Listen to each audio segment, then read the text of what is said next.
নমস্কার সবাইকে।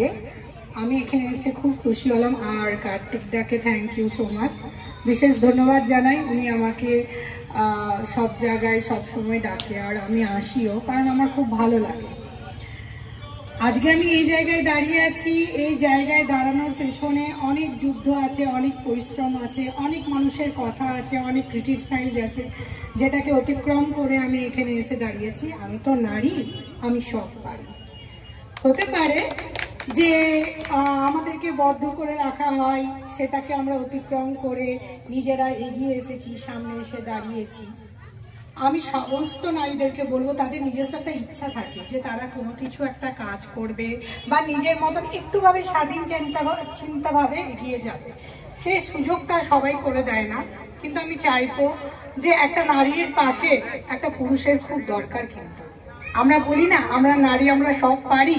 হ্যাঁ পারি, যদি কোনো পুরুষ মানুষ আমাদের সঙ্গে থাকে না, তাহলে যোগটা আমাদের অনেক বেশি হয়, খুবই বেশি হয়।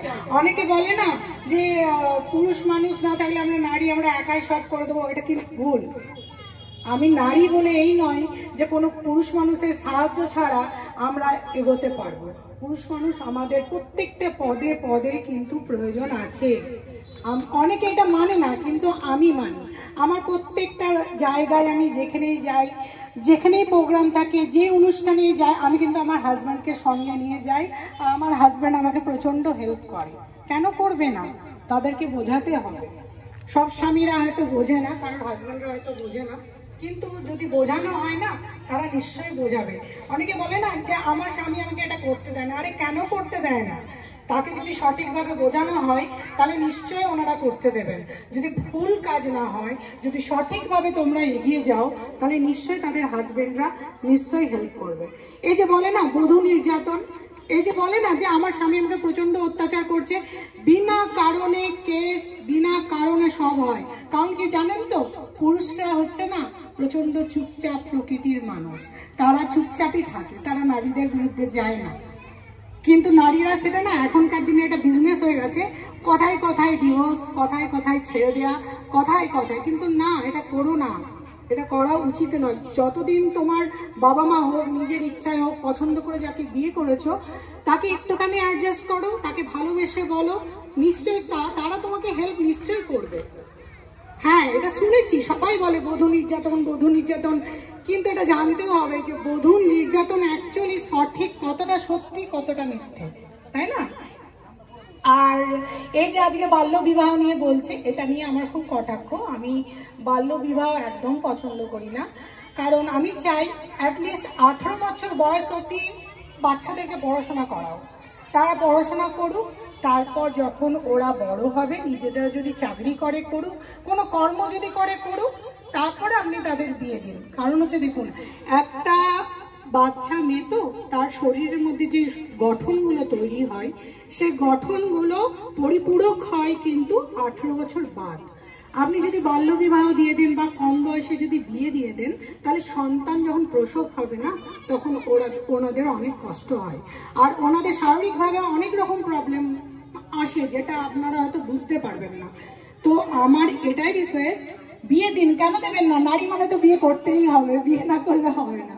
বিয়ে নিশ্চয়ই দিন, কিন্তু 18 বছরের পর। আর কেউ যদি চাকরি করতে চায়, সে নিজের পায়ে দাঁড়াতে চায়, তো তাদেরকে একটু হেল্প করো।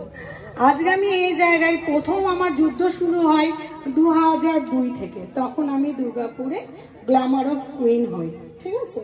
তারপর আস্তে আস্তে এগিয়ে যাই, এগিয়ে যাওয়ার পর ইন্টারন্যাশনালে উইনার হয়ে আসি। হ্যাঁ, সেটা মডেলিং এর প্রোগ্রাম। তারপর আমি মিসেস ইন্ডিয়া হই। আজকে আমি মিসেস ইউনিভার্স হয়ে আপনাদের সামনে আছি। এটাই কিন্তু শেষ নয়।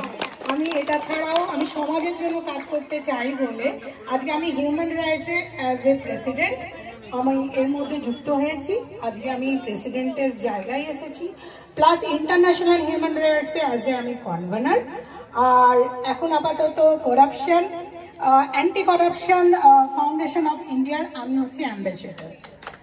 তো কে বলেছে আপনারাও করুন, আপনারাও এগিয়ে আসুন, আপনারাও পারবেন।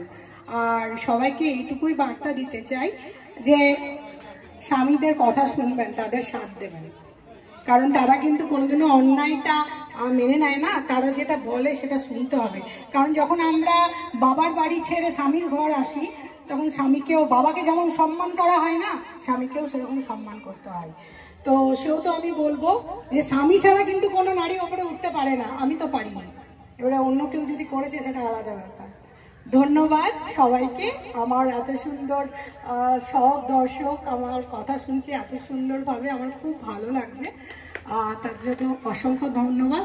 আর ধন্যবাদ কার্তিক দাকে আমাকে এখানে ডাকার জন্য। অসংখ্য ধন্যবাদ মাননীয়। ধন্যবাদ জানাই ডক্টর পারমী গোস্বামীকে, যে আজকে একটা ডাকে মোবাইল করেই উনি চলে এসেছেন আজকে। সত্যি আজকে আমি কৃতজ্ঞ স্বীকার করছি। এরপর